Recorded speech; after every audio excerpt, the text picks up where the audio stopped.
Hello, and welcome to Lay of the Land, a podcast from global law firm K&L Gates, where we discuss the latest thinking, new developments, and best practices in today's real estate industry. We hope you enjoy this discussion. Please reach out to suggest topics or guests, or with questions about real estate law. Welcome. I'm Alex Kaplan, real estate partner at K&L Gates in Washington, D.C., and I'm joined by my colleague, Heather Horowitz, real estate partner in New York. Hey, Heather, how are you? I'm great this morning. How are you, Alex? I'm doing well. Thanks so much. With real estate markets and core business districts facing substantial challenges, new opportunities for economic and real estate development are arising in suburban markets. One dynamic suburban market is Northern Virginia outside Washington, D.C. To discuss how Northern Virginia is capitalizing on current opportunities, we're happy to be joined today by Alex Iams. Alex is the Executive Vice President of the Fairfax County Economic Development Authority, which works with businesses to locate and develop in Fairfax County. The authority is headquartered in the county's business hub in Tysons Corner and maintains offices around the world, including in Korea, Germany, the UK, and India. Alex, welcome to the podcast, and thanks so much for joining us. We really appreciate it. Thank you, Alex. It's good to be with you and good to be with you as well, Heather. Great. So let's dive right into this. We'll start at a relatively high level. If you could just talk about, what role does the Economic Development Authority play in bringing new businesses to Fairfax County? Great question. So we are the principal agency in charge of promoting Fairfax County to the country and the world. We run business investment programs, digital advertising campaigns, targeted marketing in areas outside of the Washington area to make ourselves known to companies operating in other parts of the country and other parts of the world. We also have more specific tools to do lead generation as you would in kind of a typical sales process, where we're looking to reach those decision makers at companies and site selection firms. And then we also try to get in front of them at industry trade shows. And as we'll get to a little later, join with our regional and state partners to promote the entire area at these types of events. And really, we provide everything they might want to know about doing business in Fairfax. And increasingly, we're called upon to design and deliver custom solutions for their business that they can achieve by locating in Fairfax County. Fantastic. And what is the relationship between the Economic Development Authority and the Fairfax County government and sort of the private sector? What is the setup in terms of who runs it, your board of directors, that sort of thing? If you could speak to that, I think that would be helpful in terms of understanding how you're situated with other actors in Fairfax County. So we are an independent authority. We are funded by the Fairfax County government, but we do set aside from them, and we have our own governing body. It's a board of directors made up of business people who live in Fairfax County. So there's 9 individuals who comprise that commission, and they help us set our priorities and prepare a budget for the county government to approve, and we receive our funding from them. What it does is it gives us agility to work with the private sector in more confidential settings. It provides the agility for us to jump on marketing campaigns as events change, and operate a little bit more like a nonprofit or private business because that's our clientele. So it's a little bit in between public and private, but ultimately we're serving the residents and stakeholders of Fairfax County and trying to support the tax base here and enhance the quality of life for our residents. You mentioned that you can even kind of work with, potential business operators in sort of a bespoke way. What might be some of the ways that your authority could design a package for a prospective business operator or developer who may be looking to locate themselves in Fairfax County? Yes, we do that in a number of ways. And I think more recently, we're hearing from many employers that they want to be connected to channels of talent or prospective employees. And depending on what their needs are and what types of talent pool they're looking for, we can make arrangements with universities, community colleges, local veterans organizations for transitioning military, and even our K through 12 school system to help prepare Fairfax County school graduates for the careers of the future. We also do this through our media and oftentimes help place them within articles in other forms of media, like the New York Times or the Wall Street Journal or the Washington Post. When they're writing an article about business or industry in Northern Virginia, we can help our clients become part of that conversation. And we also promote them through several media platforms that we run ourselves. I'm sort of interested in the array of ways that you compete with other jurisdictions to attract businesses. So you mentioned, for example, collaborating with universities, K-12, veterans associations to run job training programs and the like to develop the human capital in the area. Are you also involved with let's say a company comes in and says it would be helpful if we had some kind of tax incentive or zoning bonuses? Would you work with them and with the county to make those things happen? I'm just interested in what are the biggest difference makers that you guys work with when you're attracting businesses to Fairfax County? Mm-hmm.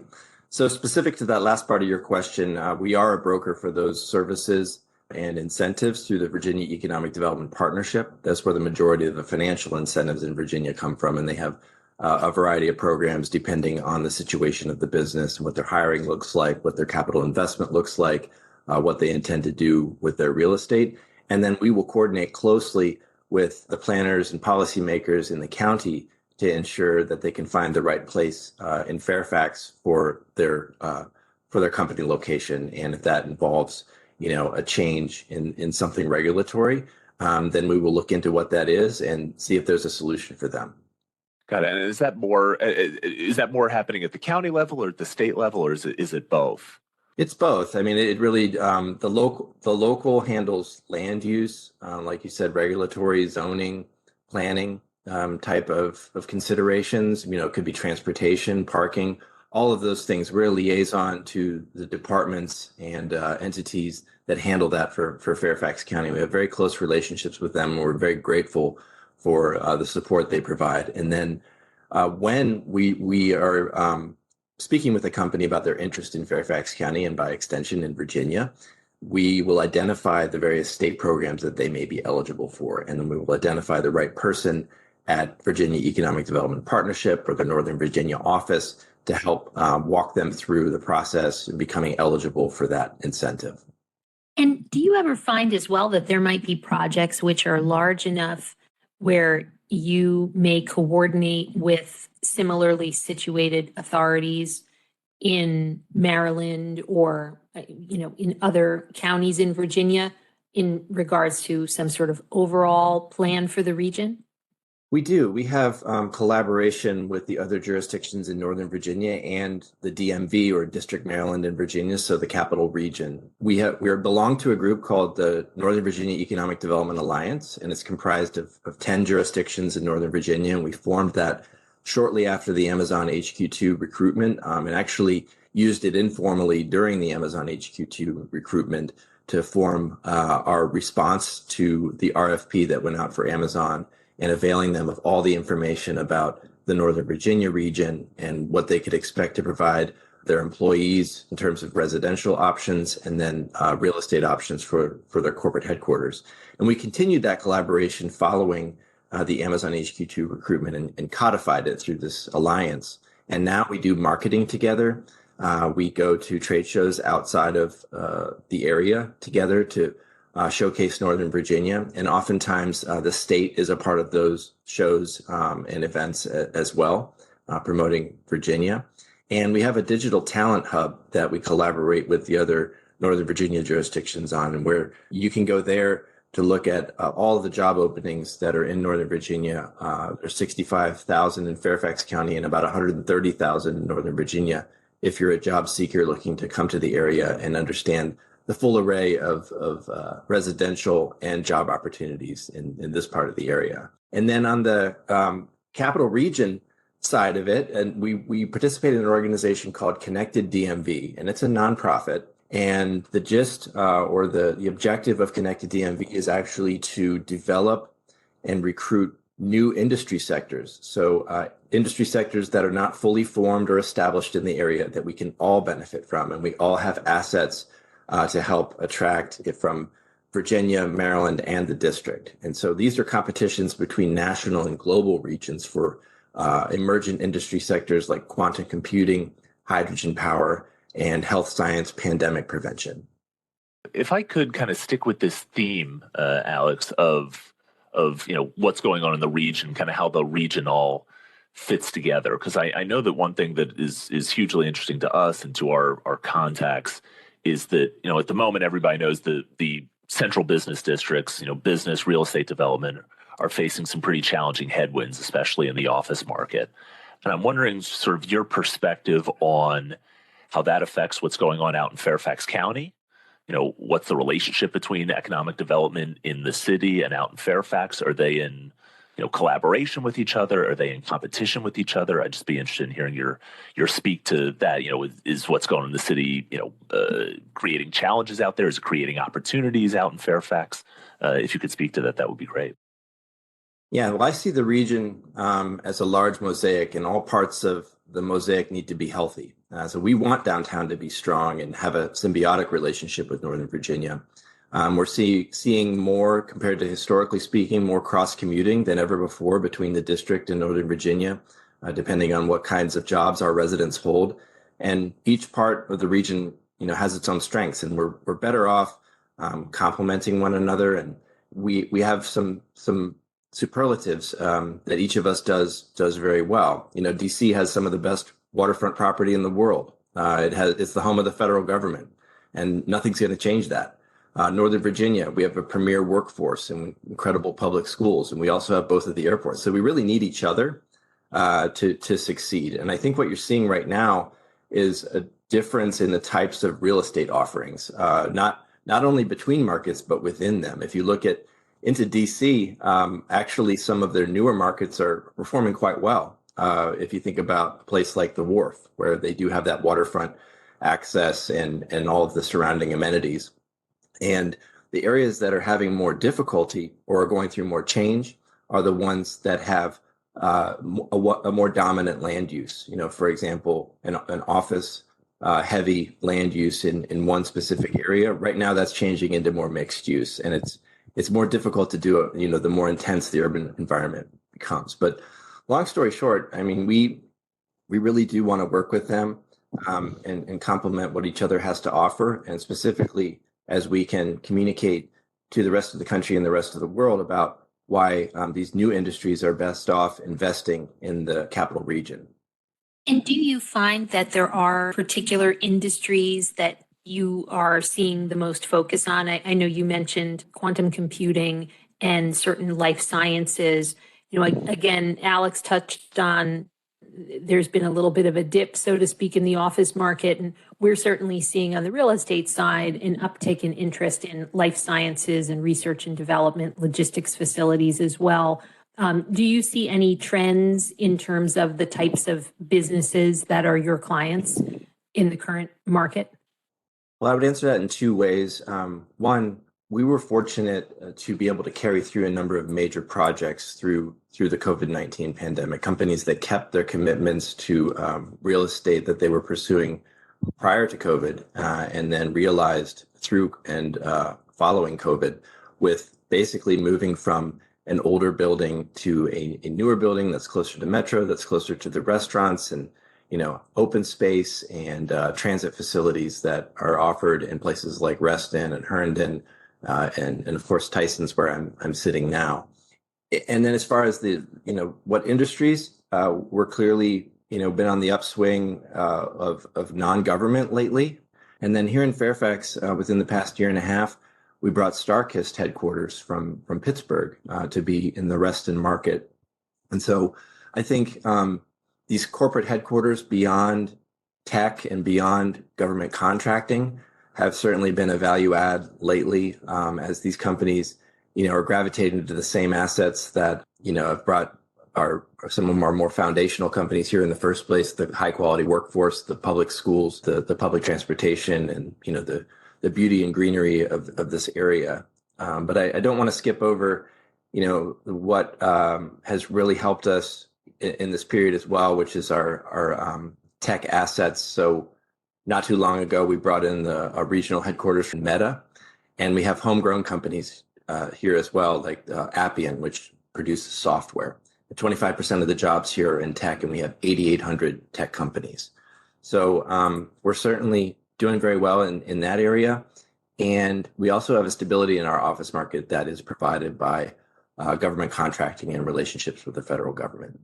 I appreciate your talking, Alex, to the assets of Fairfax County. As a Fairfax County resident myself, I appreciate them, and talk to the strength of the the workforce and the schools and the transportation and still having open space in a county that's relatively close in still to downtown DC.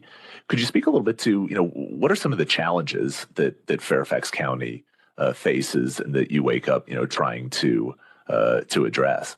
Yeah, I mean, I think one of the biggest differences for me, and one of the things that's impressed upon me the most is the size of Fairfax County. It's more than 420 square miles, so it's just a large land area when you compare it to a place like Arlington, Alexandria in the district. We're over 1.1 million in population, so we have a high level of service that needs to be provided. And, what we do here is try to generate additional commercial revenue to help support and augment those services. And right now, as you said, the office market is in a transition. Things are changing with what tenants prefer, how much space they want to take.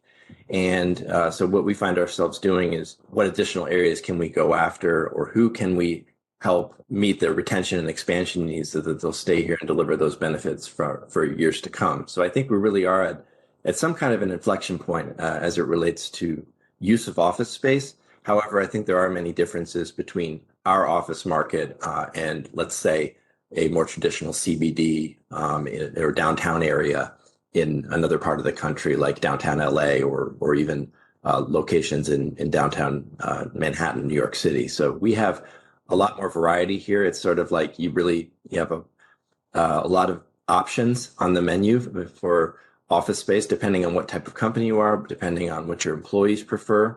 We can find a space for you. And I think to that point about the county being large, there is a diversity of office and commercial space. And we can help identify and deliver something along the Silver Line, which, recently late last year opened all the way to Dulles Airport. And that's going to provide you that urban mixed use center. Or there are places that, are more drivable suburban, but have closer proximity to the neighborhood centers if you wanted to open a facility that, was less intense, I guess, in terms of the way it's developed. If you could speak with a little bit more specifics about how does it work? Let's say a company comes to you and says, okay, I may be interested in locating in Fairfax. I'm interested in it, but I need, X, Y, Z in terms of, office space. I need it to be located a certain place. I need it to be along a transportation hub. These are my preferences. Will you then go and speak to the landlords? Will you connect them with, brokers? I'm sort of interested in sort of that intermediary role that you guys play. Yeah, well, I guess if I could paint a picture, it would be like a large funnel. There are inquiries coming in at the top of the funnel, and those could come from the state for companies that are interested in Northern Virginia, and that would go to all of those NOVA EDA jurisdictions that I mentioned. They could come from a site selector. So there's a number of private site selection firms who have clients that are looking for a new space or location, and they'll provide us with something in the form of an RFP, a request for proposals, or an RFI, request for information. And they will have different sections, real estate, transportation, employee hiring and recruitment, taxes and incentives, stability of business climate. And they'll want us to respond to all these things as they compare them to competitor locations. And so most of the time, these instances are in different states, and they'll be looking at the same information from a place like North Carolina or Georgia or Texas. And we tend to focus on what our strengths are. We're not trying to be one of those states. We think, we do pretty well in our own right and what we can provide, especially, like I said, in the quality of life and education areas and transportation and, economic and job opportunity that this area provides. And then, yes, so that will progress, and we will provide them with sites. They'll have requirements, and we'll look at what's available. They may have a 300,000 square foot requirement or a 100,000 square foot office requirement, and we will respond to what they've asked for and give them a comprehensive view of what's available. And maybe they're asking for build to suit, which would be a brand new space. And being in Fairfax County, we have the fortune of a policy making that looks far, far into the future. So we have many different options for where a new building could be built, if that's the desire, or if they're looking specifically at one area of the county or another. if they're looking for existing space, we can identify those blocks of space as well. But typically at that stage, they're still evaluating the market and would not have drilled down farther into direct conversations on real estate. That typically comes later in the process. But, in this new world we're living in, I wouldn't rule anything out. Alex, when you receive those RFPs or RFIs, do you find that there's any one area over another that is the most common defining factor, whether it's taxes and incentives or focus on the workforce? Is there anything that you see across them that is, a consistent factor, or Yes. do you find that they're really bespoke for each project? Well, to that last point, we are often now customizing solutions based on the project. However, I believe we're seeing the most interest in what we can do for workforce. It's a global competition for employees. It's a global shortage, based on what's happening in labor force. And so companies want that assurance in the same way they want assurance about a stable business climate or the reliability of transportation or good housing options for their employees. They want that assurance that we've thought proactively about how we can connect them to prospective employees. And it's at that point we'll share with them tools like our digital hub, where they can, have their listings posted, have their office location posted, and have prospective employees really from around the world pinging the website over and over again, looking for jobs here.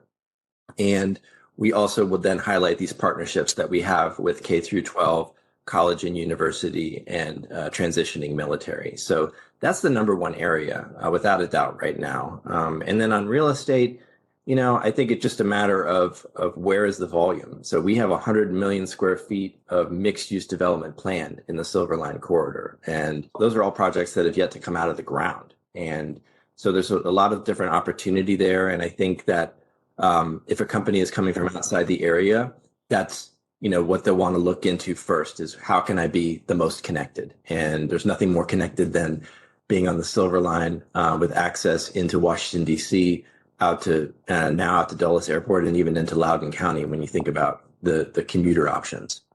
Alex, you had talked a little bit about the Silver Line and just how intensive development has been along the Silver Line as the Silver Line has been constructed over the last few years, heading out towards Dulles Airport and Loudoun County. I'd be interested in hearing you speak to other areas of Fairfax County that are seeing a lot of that, economic and real estate development activity, maybe either along the other metro lines or maybe even not along metro lines, as well as if you could also speak to, are there areas that are not seeing that kind of activity yet, but that you think have real growth potential for maybe the next 5-10 years?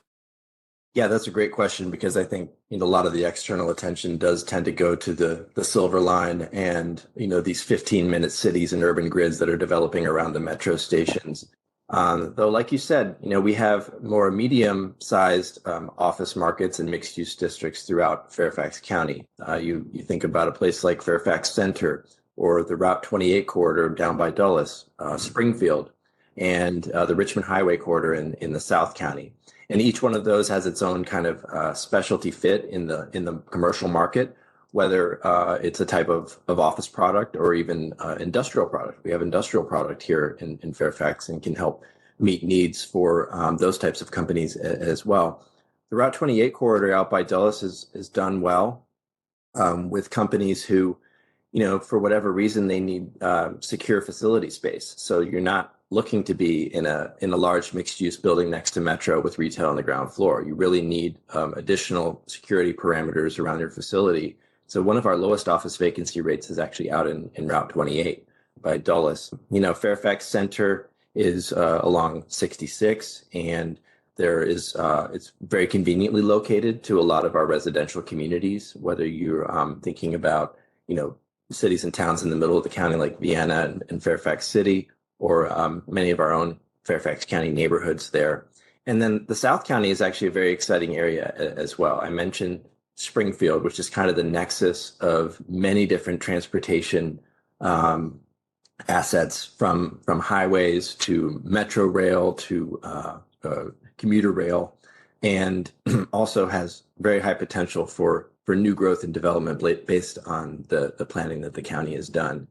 And then one of my favorite personal favorite areas of the county is down in the Lorton area. And that's a place where the county had the vision to redevelop a former state penitentiary site into what's now a nationally renowned adaptive reuse project. It's thriving with apartments and stores. And in the nearby area there, you can launch a boat on the Occoquan River. You can ride a horse. You can mountain bike at 4 different places, and you can play golf. And pretty soon you'll be able to ski at a new indoor skiing facility. So that's exciting. And lastly, I would be remiss, certainly, if I didn't mention Richmond Highway, where the county is investing $1 billion into a bus rapid transit system that will connect from the base at Fort Belvoir all the way at the southern end of the county to the Huntington Metro at the Alexandria border, which will then link to points north like Reagan Airport. So certainly that's a major, major infrastructure investment in Fairfax County to move people through that corridor. And there's been extensive planning done for that corridor as well to redevelop some of the older commercial parcels there, introduce multifamily and mixed use development that typically has not been seen there, but it's already coming out of the ground now. Great, thanks. I appreciate that. And now I guess if I could ask you to go in the other direction, talking about, super local things. I know that you, like I mentioned at the top of the podcast, you maintain a number of offices overseas. I know, Korea, a couple in Europe, India as well. I believe Japan. I'm interested in you talking about, what do those overseas offices do? And how what do they do to facilitate overseas companies, bringing their businesses to Fairfax County? Yeah, and just to add on to that, Alex, we do have a lot of overseas work with inbound Korean investment clients. So, we're always interested in part of that process on the business side in terms of how our clients do their site selection, and so we'd love to hear about your interface with that.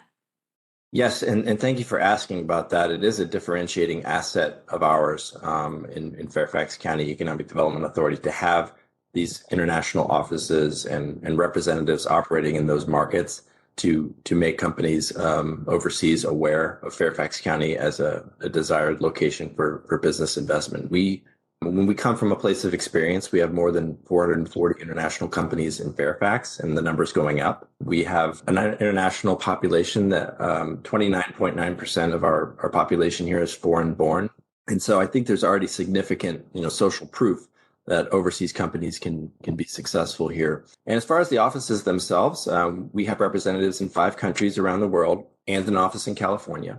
And what they do is promote Fairfax County at investment trade shows. They set up individual appointments with companies who are at particular growth stages and looking to invest in North America or in the US, and really showcase this as the best place to start that journey. They're looking for a safe place to expand and invest in their operations. And we really think we're the perfect place for them to land in the US because of all the international presence that we already have here and the success that those companies have had. So when you think about international businesses in Fairfax County, you mentioned Korea. We have 81 Korean companies here. We have 59 companies from the UK, 40 from Israel, and 30 from Germany. And the list goes on. We have companies here from 43 different countries total. And they're not just any companies. They're large household names, many of them. So Airbus, I mentioned Volkswagen, Intelsat, I mentioned Starkist already, Rolls-Royce, and many others. So it's with what our international reps do. They're in India, and then they're in Germany, right, for all of continental Europe, London, Seoul, and Tel Aviv. So we work with them. We have calls with them on a weekly basis about appointments and opportunities to get in front of companies in those countries. And they also help us shore up international companies operating here. And we have an international team within FCEDA that meets with those clients for retention purposes. So it's a pretty comprehensive program, and it is differentiating because most economic development offices don't have this. No, thank you for sharing that. That's a great way that you can be in touch with those communities. And in terms of retention, that's something that I feel like you don't hear about every day. So do you have those reps where you can have conversations with companies that you may have already assisted in coming to the area? And is it more focused on whether they may be looking to expand, or is it ways that you can educate them about new programs or additional incentives that their operations may be able to continue to take advantage of while they're operating in Fairfax County? Yeah, I really like the way you asked that because it's all of the above. And these retention meetings are an opportunity for us to connect with them and ensure that they are availing themselves of all the opportunities and programs that we have, or to identify anything that might be on their mind as far as needs. If there's something that isn't going quite right, we want to know, and then we can either help them with that or connect them to the right group. So it's often these days, again, the workforce is a prominent theme in those conversations about how can they tap into our talent initiative and become featured on our talent digital hub. But the conversations could also relate then to real estate, transportation, even things like walkability, pedestrian connectivity, and neighborhood issues, where we want to help them have the best possible experience with their location in Fairfax County. So retention is a really big part of what we do. And I mentioned the international, we also do it for national business investment and try to call upon these companies as much as we can without, taking up too much of their valuable time, but be sure that we know what's on their minds and how we can help. Great. Well, thanks so much. This has been a fantastic conversation. I appreciate it as a Fairfax County resident. I appreciate it, obviously, as somebody with an interest in what's going on in the real estate and business environment in and around the DC and the suburban area. I think it's really fantastic to hear what's going on that's maybe just not just in the central business district, but in the wider ecosystem. I think that's great for us to learn and for our contacts to learn as well. So Alex Iams, thanks so much for joining us. We really appreciate your time. Thanks, Alex. You're welcome. Thank you so much. Thank you for listening to this episode of Lay of the Land. To listen to past episodes and receive notices for new episodes, subscribe by searching Hub Talks, that's HUB Talks, in your favorite podcast app. Tune in next time for more real estate industry insights.